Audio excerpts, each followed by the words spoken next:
Hello everyone. Daily current affair series में आज हम लोग देखेंगे 22 से 24 जनवरी 2024 के करंट अफेयर। तो आते हैं आज के पहले करंट अफेयर पे। राष्ट्रीय युवा दिवस पर नागरिक भागीदारी के माध्यम से शहरी प्रशासन के लिए युवाओं को सशक्त बनाने के लिए किस संगठन ने NIUA national institute of urban affair के साथ हाथ मिलाया है? यहाँ पे मैं ऑप्शन नहीं पढ़ूंगा, सीधे आंसर बताते हुए चलूंगा। ऑप्शन ए आपका यहाँ पे सही आंसर हो जाएगा, यूनिसेफ। राष्ट्रीय युवा दिवस पर नागरिक भागीदारी के माध्यम से शहरी प्रशासन के लिए युवाओं को सशक्त बनाने के लिए किस संगठन ने NIUA national institute of urban affair के साथ हाथ मिलाया है? तो ऑप्शन ए आपका यहाँ पे सही आंसर हो जाएगा, यूनिसेफ ने। अगले क्वेश्चन पे आते हैं। अच्छा, आपको बताना है राष्ट्रीय युवा दिवस कब मनाते हैं? इसका आंसर आपको कमेंट बॉक्स में देना है। अगले क्वेश्चन पे आते हैं। भारत में जलवायु अनुकूल कृषि खाद्य प्रणालियों को आगे बढ़ाने के लिए निवेश forum, investment forum for advancing climate resilient agri food system in India नई दिल्ली में किसके द्वारा लॉन्च की गई? सही आंसर यहाँ पे होगा ऑप्शन डी, ऑल। कृषि एवं किसान कल्याण मंत्रालय, नीति आयोग और FAO के द्वारा। तो ऑप्शन डी आपका यहाँ पे सही आंसर होगा। अगले क्वेश्चन पे आते हैं। 23 जनवरी 2024 को भारतीय वायुसेना ने किन दो देशों की वायुसेना के साथ अभ्यास डिजर्ट नाइट का आयोजन किया? सही आंसर यहाँ पे होगा option B, UAE and France. 23 जनवरी 2024 को भारतीय वायुसेना ने किन दो देशों की वायुसेना के साथ एक्सरसाइज डिजर्ट नाइट का आयोजन किया? तो Bharat, UAE and France. Option B आपका यहाँ पे सही आंसर होगा। और कहाँ पे हुआ था? अरबियन सी में। अगले क्वेश्चन पे आते हैं। भारत की लड़कियों को समर्थन और अवसर प्रदान करने के लिए हर साल किस दिन देश में राष्ट्रीय बालिका दिवस मनाया जाता है? सही आंसर यहाँ पे क्या होगा? ऑप्शन सी आपका यहाँ पे सही आंसर हो जाएगा, 24 जनवरी को। नेशनल गर्ल चाइल्ड डे कब मनाया जाता है? 24 जनवरी को। और पराक्रम दिवस कब मनाते हैं? पराक्रम दिवस कब मनाते हैं? ये आपका मनाते हैं 23 जनवरी को। 23 जनवरी को। अब यहाँ से कुछ इंपॉर्टेंट पॉइंट देख लेते हैं। नेशनल गर्ल चाइल्ड डे कब मनाते हैं? 24 जनवरी को। कब एस्टैब्लिश हुआ था? 2008 में। किसके द्वारा? By the ministry of women and child development के द्वारा। इसके अलावा international day of girl child कब मनाते हैं? नेशनल कब मनाते हैं? नेशनल गर्ल चाइल्ड डे मनाते हैं 24 जनवरी को। International day of the girl child कब मनाते हैं? 11 अक्टूबर को। और कब से मनाते हैं? 2012 से। नेशनल वोटर्स डे कब मनाते हैं? राष्ट्रीय मतदाता दिवस 24 जनवरी को। और इस बार की थीम क्या है? Nothing like voting, I vote for sure. तो इंपॉर्टेंट है, आपको याद रखना है, एग्जाम में पूछ सकता है। अगले क्वेश्चन पे आते हैं। भारत और किस देश ने हरित अमोनिया की आपूर्ति के लिए एक ऑफ टेक टर्म शीट पर हस्ताक्षर किए? सही आंसर यहाँ पे होगा ऑप्शन ए, जापान। भारत और किस देश ने हरित अमोनिया की आपूर्ति के लिए एक ऑफ टेक टर्म शीट पर हस्ताक्षर किए? तो ऑप्शन ए आपका यहाँ पे सही आंसर हो जाएगा, जापान। अमोनिया को कैसे लिखते हैं? NH3। इसका एटॉमिक मास क्या होता है? अमोनिया का एटॉमिक मास क्या होता है? 17। 14 + 3 17। एटॉमिक मास इसका होता है 17। इसमें कौन सा हाइब्रिडाइजेशन होता है? तो आंसर क्या होगा? sp3। एग्जाम में पूछता है, sp3 हाइब्रिडाइजेशन होता है। बॉन्ड एंगल कितना होता है? बॉन्ड एंगल, जो बॉन्ड एंगल होता है इसमें कितना होता है? 107 डिग्री। इसके अलावा इसमें सिग्मा बॉन्ड कितने होते हैं? सिग्मा बॉन्ड आपका 3 होता है। इसमें पाई बॉन्ड नहीं होता। पाई बॉन्ड, इसमें पाई बॉन्ड आपका नहीं होता। पाई बॉन्ड होता है, पाई बॉन्ड 0 होता है। इसका इलेक्ट्रॉनिक कॉन्फ़िगरेशन क्या होता है नाइट्रोजन का? तो नाइट्रोजन का एटॉमिक नंबर 7 होता है और इसका इलेक्ट्रॉनिक कॉन्फ़िगरेशन होता है 1s2, 2s2 और 2p3। इलेक्ट्रॉनिक कॉन्फ़िगरेशन कैसा होता है? 1s2, 2s2, 2p3। और जो ये समझौता हुआ है, ऑफटेक टर्म शीट पर हस्ताक्षर हुआ है, तो भारत की तरफ से ACME group, renewable energy company है इंडिया की, ACME ग्रुप। और जापान की तरफ से कौन है? IHI corporation. तो ये नाम भी आपको याद रखना है। अगले क्वेश्चन पे आते हैं। हाल ही में कैबिनेट ने 2030 तक 100 मीट्रिक टन कोयला गैसीकरण के लक्ष्य के साथ किन 2 राज्यों में 2 कोयला गैसीकरण संयंत्र स्थापित करने को मंजूरी दी है? सही आंसर यहाँ पे क्या होगा? ऑप्शन बी आपका यहाँ पे सही आंसर हो जाएगा, पश्चिम बंगाल और उड़ीसा। हाल ही में कैबिनेट ने 2030 तक 100 मीट्रिक टन कोयला गैसीकरण के लक्ष्य के साथ किन 2 राज्यों में 2 कोयला गैसीकरण संयंत्र स्थापित करने को मंजूरी दी है? तो West Bengal and Orissa. Option B आपका यहाँ पे सही आंसर होगा। अच्छा, गैसिफिकेशन ऑफ कोयल क्या होता है? Coal gasification is the process of producing coal gas. और कोयल गैस क्या होता है? A type of syn gas जिसमें मेनली आपका होता है CO और H2, कार्बन मोनोऑक्साइड और हाइड्रोजन मेनली होता है। इसके अलावा CO2 भी होता है और वाटर वेपर भी होता है, लेकिन मेनली कोयल गैस में होता है आपका CO और हाइड्रोजन, ये आपका मेनली होता है, ये आपका इसमें मेनली होता है। इसके अलावा आपको यहाँ से याद क्या रखना है? इसको टाउन गैस भी कहते हैं, कोयल गैस को टाउन गैस भी कहते हैं। It can be converted into transportation fuel such as gasoline and diesel through additional treatment via the Fischer Tropsch process. तो इसको याद रखना है आपको, ठीक है? जो प्रोसेस का नाम है इसे याद रखना है। यहाँ पे डायग्राम में अच्छे से समझाया हुआ है। ये आपका एक कोयल गैस, सिन गैस बोलते हैं। CO और H2 होता है। इसका यूज कहाँ होता है? फ्यूल में, केमिकल्स में, और हाइड्रोजन का यूज होता है आपका ट्रांसपोर्टेशन फ्यूल्स में, फिर इलेक्ट्रिक बॉल जनरेशन में, काफ़ी जगह यूज होता है। जो सिन गैस है CO + H2, यहाँ से इसका यूज करके यहाँ पे टरबाइन चलाया जाता है। अगले क्वेश्चन पे आते हैं। हाल ही में कौन सा टेनिस खिलाड़ी पुरुष युगल में नंबर 1 पर पहुंचने वाला सबसे उम्रदराज खिलाड़ी बन गया है? तो ऑप्शन है आपका यहाँ पे सही आंसर हो जाएगा, रोहन बोपन्ना। हाल ही में कौन सा टेनिस खिलाड़ी पुरुष युगल में नंबर 1 पर पहुंचने वाला सबसे उम्रदराज खिलाड़ी बन गया है? तो रोहन बोपन्ना। ऑप्शन है आपका यहाँ पे सही आंसर होगा। अब यहाँ से कुछ इंपॉर्टेंट पॉइंट देख लेते हैं। रोहन बोपन्ना कौन सी एज में बने? तो 43 साल, और अगर एग्जैक्ट देखा जाए तो 43 साल 330 दिन, 330 दिन। और रोहन बोपन्ना से पहले कौन थे? तो माइक ब्रायन थे। कितने एज में बने थे? तो 41 साल में। और रोहन बोपन्ना बने हैं 43 साल में। और अगर सबसे उम्रदराज महिला युगल की बात की जाए, महिला युगल नंबर 1, तो उनका नाम क्या है? Lisa Raymond. तो ये नाम भी आपको याद रखना है। कितने वर्ष की थी? 39 ईयर की थी। सेरेना विलियम्स 35 साल की उम्र में एकल में नंबर 1 स्थान पाने वाली सबसे उम्रदराज महिला है। अगर सिंगल की बात करें तो कौन है? Serena Williams. पुरुष एकल में 36 साल की उम्र में फेडरर का रिकॉर्ड इस साल नोवाक जोकोविच तोड़ सकते हैं, लेकिन करंट में कौन है अभी? तो फेडरर है, और हो सके तो नोवाक जोकोविच इनका रिकॉर्ड तोड़ सकते हैं। डेविड वैगनर 2018 में 44 वर्ष के थे जब वह क्वाड व्हीलचेयर रैंकिंग में नंबर 1 थे। अगले क्वेश्चन पे आते हैं। PM विश्वकर्मा योजना को लागू करने वाला पहला केंद्र शासित प्रदेश कौन बना? सही आंसर यहाँ पे होगा ऑप्शन डी, जम्मू और कश्मीर। PM विश्वकर्मा योजना को लागू करने वाला पहला केंद्र शासित प्रदेश कौन बना? तो ऑप्शन डी आपका यहाँ पे सही आंसर हो जाएगा, जम्मू और कश्मीर। अच्छा, PM विश्वकर्मा योजना ये लॉन्च कब हुआ था? सितंबर 2023 में। अगले क्वेश्चन पे आते हैं। अखिल भारतीय अभियान हमारा संविधान हमारा सम्मान का उद्घाटन किसने किया?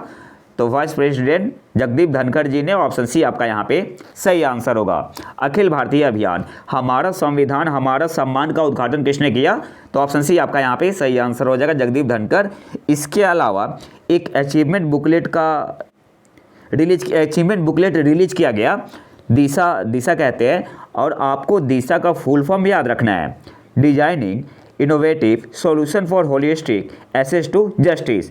तो Disha stands for designing innovative solution for holistic access to justice. ही आपको याद रखना है, एग्जाम में दिशा का फुल फॉर्म पूछ सकता है। अगले क्वेश्चन पे आते हैं। उत्तर प्रदेश सरकार किसे उत्तर प्रदेश गौरव सम्मान से सम्मानित करेगी? सही आंसर यहाँ पे होगा option C, both A and B, doctor Ritu Karidhar Srivastava और नवीन तिवारी को। उत्तर प्रदेश सरकार किसे उत्तर प्रदेश गौरव सम्मान से सम्मानित करेगी? तो ऑप्शन सी आपका यहाँ पे सही आंसर हो जाएगा, both A and B, doctor Ritu Karidhar Srivastava और नवीन तिवारी। अगले क्वेश्चन पे आते हैं। सीजन 2022-23 के लिए BCCI पुरस्कार 2024 में पॉली उमरगर पुरस्कार किसने जीता? सही आंसर क्या होगा? ऑप्शन बी आपका यहाँ पे सही आंसर हो जाएगा, शुभमन गिल। सीजन 2022-23 के लिए बीसीसीआई पुरस्कार 2024 में पॉली उमरगर पुरस्कार किसने जीता? तो ऑप्शन बी आपका यहाँ पे सही आंसर हो जाएगा, शुभमन गिल। नीचे यहाँ पे डिटेल जो बीसीसीआई अवार्ड है दिया हुआ है, लेकिन हम लोग यहाँ पे जो इंपॉर्टेंट है वही देखेंगे। CK Naidu lifetime achievement award किसने जीता? फारूक इंजीनियर और रवि शास्त्री ने। पॉली उमरीगर अवार्ड किसने जीता है? बेस्ट इंटरनेशनल क्रिकेटर तो मोहम्मद शमी 2019-20 के लिए, रविचंद्र अश्विन 2020-21 के लिए, जसप्रीत बुमराह 2021-22 के लिए, और क्वेश्चन में क्या पूछा हुआ था 2022-23 के लिए, तो किसने जीता? शुभमन गिल ने। बेस्ट इंटरनेशनल क्रिकेटर की बात करें वुमेन में दीप्ति शर्मा 2019-20 और 2022-23 के लिए, और स्मृति मंधाना ने 2020-21 और 2021-22 के लिए। तो ये आपको याद रखना है अच्छे से। बेस्ट इंटरनेशनल डेब्यूट मेन में मयंक अग्रवाल 2019-20 के लिए, अक्षर पटेल 2020-21 के लिए, श्रेयस अय्यर 2021-22 के लिए, और यशस्वी जायसवाल 2022-23 के लिए। तो यहाँ से इम्पोर्टेंट क्या है 2022-23 के लिए, ठीक है, एग्जाम में 2022-23 के लिए ही पूछेगा। इसके अलावा दिलीप सरदेसाई अवार्ड मिला है most run in test cricket, Yashasvi Jaiswal 2022-23 के लिए, ये आपका इंपॉर्टेंट है। Dilip Sardesai award highest wickets in test cricket, ये मिला है रविचंद्र अश्विन को 2022-23 के लिए। तो ये इंपॉर्टेंट है, बाकी आप लोग पीडीएफ से देख लेना। अब आते हैं आईसीसी अवार्ड पे, कुछ ज़्यादा इंपॉर्टेंट है।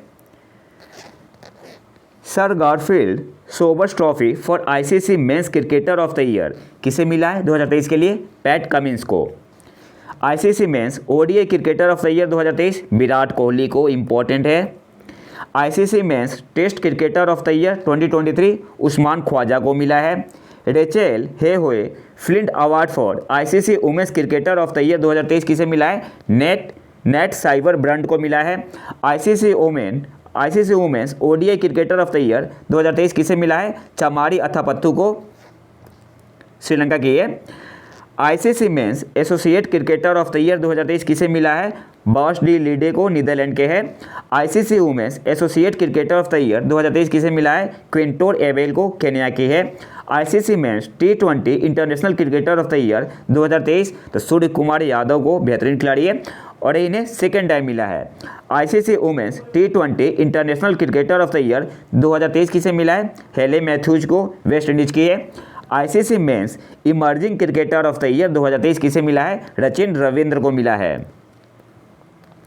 ICC women's emerging cricketer of the year 2023 किसे मिला है? तो मेंस में तो मिला है रचिन रविंद्र, न्यूजीलैंड के हैं, और वुमेन्स में मिला है फोबे लिचफील्ड को, ऑस्ट्रेलिया की है। ICC spirit of the cricket award 2023 Zimbabwe को मिला है। इसके अलावा इंग्लैंड के पूर्व खिलाड़ी रिचर्ड इलिंगवर्थ को तीसरी बार ICC umpire of the year के लिए डेविड शेफर ट्रॉफी मिला है।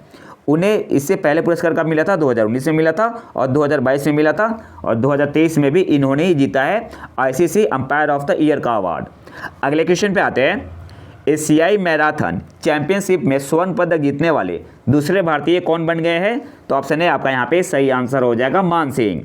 एशियाई मैराथन चैंपियनशिप में स्वर्ण पदक जीतने वाले दूसरे भारतीय कौन बन गए हैं? तो मान सिंह।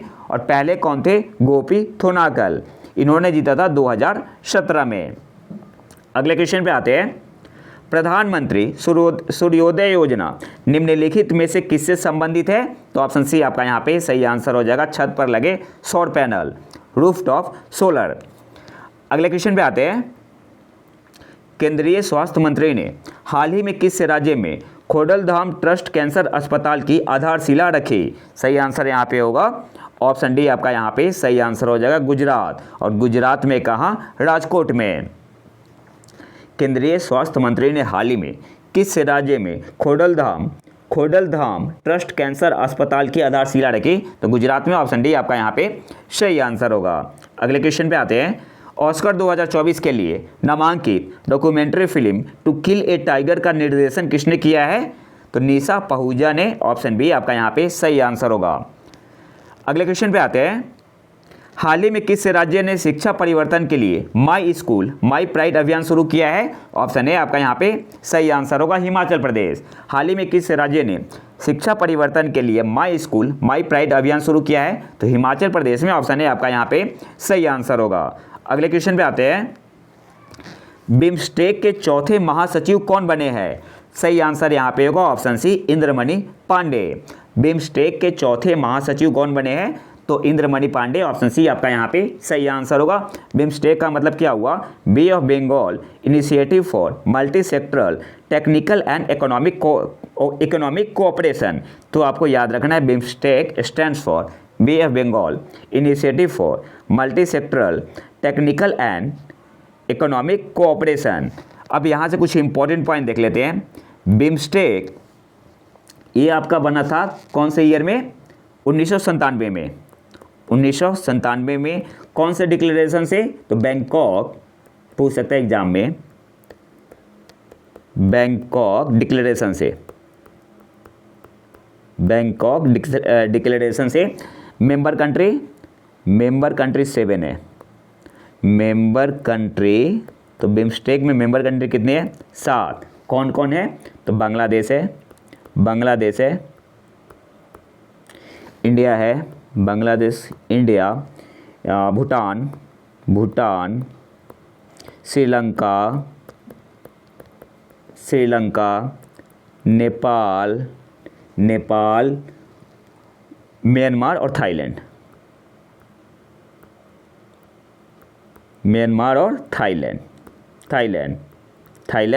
और जो म्यांमार और थाईलैंड है ये साउथ ईस्ट एशिया से आते हैं, ये भी आपको याद रखना है। म्यांमार और थाईलैंड जो है साउथ ईस्ट एशिया से आते हैं। अगले क्वेश्चन पे आते हैं,